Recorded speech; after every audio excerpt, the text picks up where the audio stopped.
Assalamualaikum warahmatullahi wabarakatuh. Ketemu lagi di channel gua, Anggi Ardiansyah. Kali ini gua mau ngebahas soal sosial media. Sosial media yang sekarang dipenuhi oleh Gen Z dan juga oleh ibu-ibu, bapak-bapak, orang tua kita yang udah umur 50 tahunan sekarang udah pada main sosial media semua.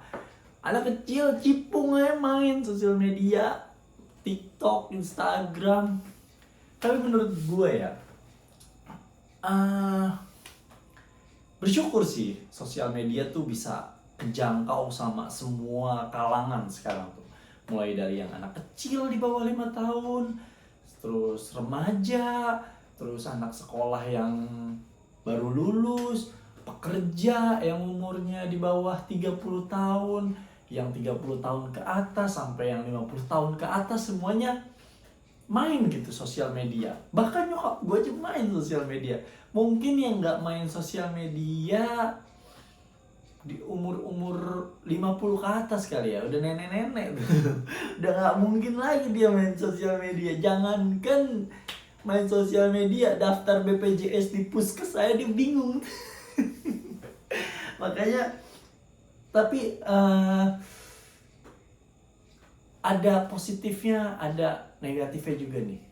Semua kalangan main sosial media. Anak kecil main sosial media katanya. Ada bagusnya, dia ketemu sama channel-channel atau konten-konten yang mendidik, yang melatih dia untuk otaknya bekerja lebih cepat, terus juga melatih dia ngomong, terus dia juga banyak explore imajinasinya jadi banyak. Tapi ada juga yang bilang sosial media tuh buruk untuk anak kecil. Ya gue sih nggak tahu ya, gue juga bukan pakar ya. Tapi gue sih kalau gue punya anak, kayak gue kasih aja sih sosial media. Ya udah aja lah, karena gimana ya? Mau nggak mau, suka nggak suka, suatu saat pasti anak kita bakalan ketemu sama yang namanya sosial media. Entah lu punya anak atau lu punya adik, umur berapapun, pasti nanti dia akan ketemu sama sosial media. Jadi daripada dilarang, mending dikasih tapi diarahin gitu. Jangan lebih-lebihan, atau mungkin dibatasi untuk kontennya umur berapa tahun kayak gitu-gitu. Terus mungkin kita didik dengan cara, kamu nonton yang ini aja, yang baik-baiknya, sambil kita awasin juga.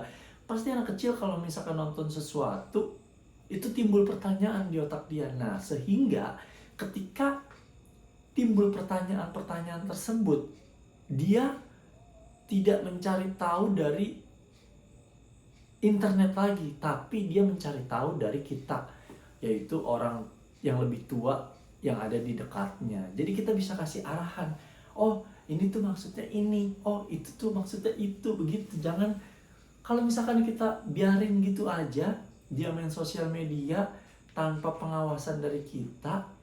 Dia mainnya di kamar misalnya, scroll-scroll. Mungkin yang anak SD, dia menemukan tentang apa ya, mungkin pertanyaan, ilmu-ilmu baru yang dia bakalan pertanyakan gitu, tapi dia nggak tahu nih harus nanya ke siapa gitu.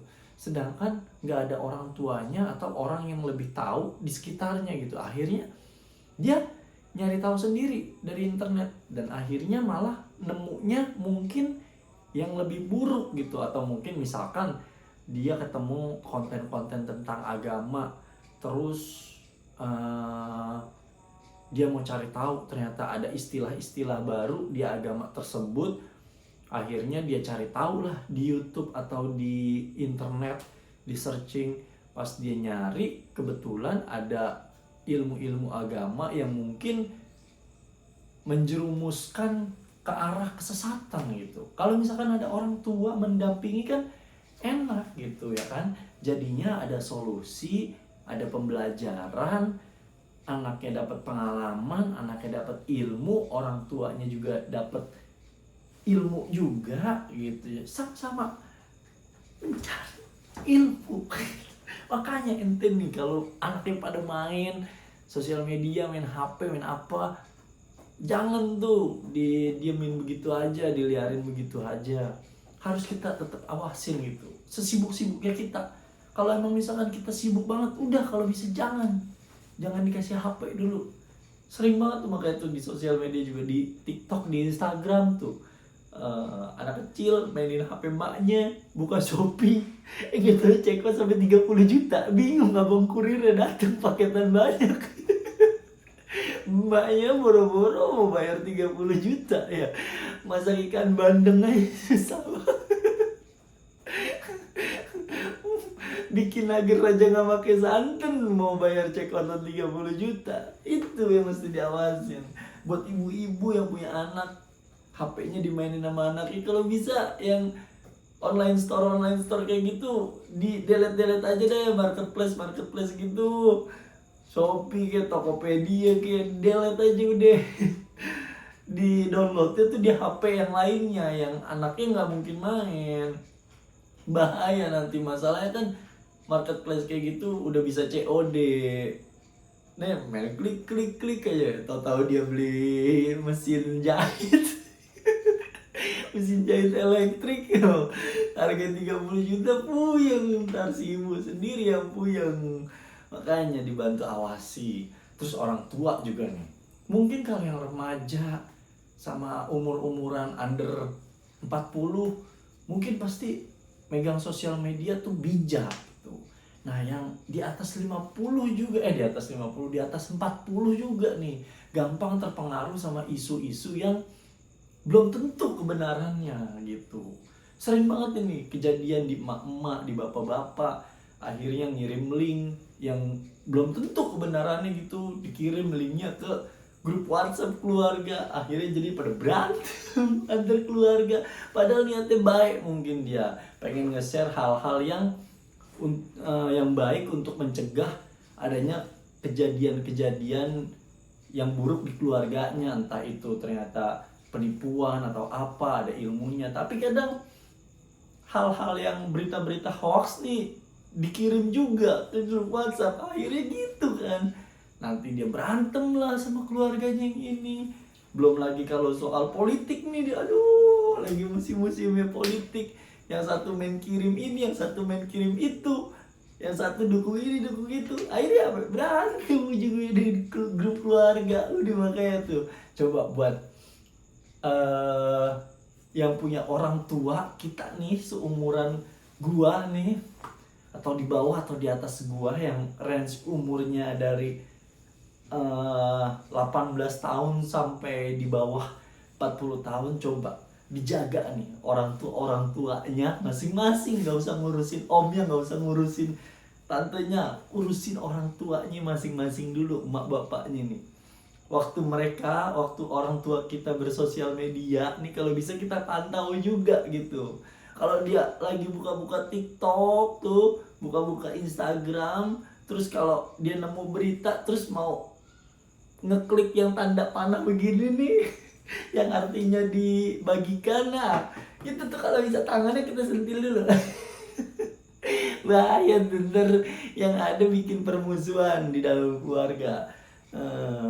Paling bener emang kalau mama biasanya masih aman nih, bapak-bapak nih yang tukang nge-share berita-berita hoax nih, berita-berita politik, itu kan adu domba dia di bapak-bapak. Kalau emak-emak tuh biasanya ngirim-ngirim ini, link ke WhatsApp anaknya, link-link tentang pengajian, potongan-potongan ceramah ustadz tuh. Kerjaan mak gue juga gitu tuh, sama kayak bini gue. Potongan-potongan video yang membela dia tuh pasti dikirimin tuh, cering, nih lu baca gitu. Ada sambungannya tuh ntar di baris bawahnya, nih lu baca gitu. Emak gue juga begitu tuh, sama aja tuh, ya Allah. Kadang ditaruh di grup di WhatsApp status tuh biasanya kalau emak-emak, misalnya ada quote-quote hari ini apa gitu yang tentang kebaikan sama dia, di save terus di-upload di story WhatsApp tuh. Sering gue lihat tuh emak gua, mertua gua. Coba ayo kita nih yang anak-anak muda nih, eh, terutama kaum milenial, yang dimana kaum milenial ini lahir di zaman yang nggak ada sosial media sama sekali, di zaman yang teknologi masih sangat minim. Kita tuh dulu ngerasain yang namanya buat telepon aja kita pakai telepon umum. Nggak semua rumah punya telepon, nggak semua orang punya handphone tuh dulu masih mahal banget. Handphone tuh dulu barang langka lah, SIM cardnya aja harga 300.000 ya kan. Nah kita nih kaum milenial nih ya kan, yang lahir di antara generasi manual sama ke generasi teknologi yang digital yang melesat banget. Kita nih harus mengawasi generasi-generasi di atas kita, orang tua kita, dan juga generasi-generasi di bawah kita, yaitu anak-anak kita, ponakan-ponakan kita, adik-adik kita. Harus kita jaga tuh. Kalau enggak ini dunia bakalan hancur. Jadi begitu aja khotbah dari gua untuk hari ini. Kalau misalkan kalian ada pertanyaan yang mau ditanyain, silakan tulis di kolom komentar. Jangan lupa di komen, di like, di subscribe juga. Jangan lupa juga untuk follow sosial media gua, Instagram Anggi Rizky Arfiansyah, TikTok Anggi ARF. Sampai jumpa di video-video selanjutnya, dan jangan lupa untuk nonton video-video yang lainnya juga. Terima kasih.